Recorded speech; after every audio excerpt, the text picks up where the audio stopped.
Há quem passe por um bosque e só veja lenha para a fogueira. A frase que dá título à reflexão de hoje é de Leon Tolstói. E ela me ajuda a lembrar que minha vida não se resume apenas ao trabalho e meus resultados profissionais.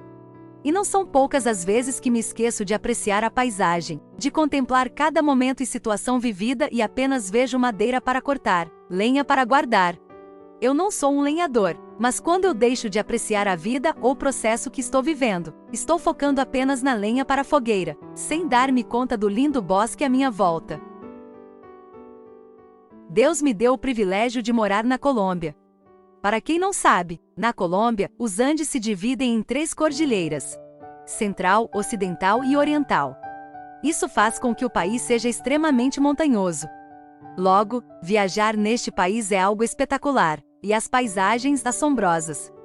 E como viajo muito de carro para visitar clientes, tenho tentado aproveitar esses momentos para apreciar a paisagem, e não estar apenas focado em minhas preocupações e no trabalho. No livro Como Lidar com as Preocupações, 7 passos para impedir que elas paralisem você, de Robert Leahy, o autor sinaliza estudos que indicam que 85% das nossas preocupações nunca acontecerão. Quantos fins de semana você perde, preocupado com suas finanças? Quantos anos da vida foram perdidos com preocupações com coisas que jamais aconteceram? A vida é um processo. É preciso viver cada momento e aprender a apreciá-lo, mesmo com seus desafios.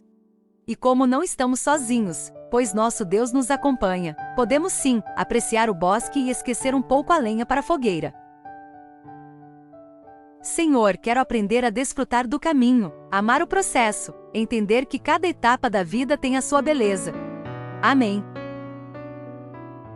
Por isso não tema, pois estou com você. Não tenha medo, pois sou o seu Deus. Eu o fortalecerei e o ajudarei, eu o segurarei com a minha mão direita. Isaías 41, verso 10.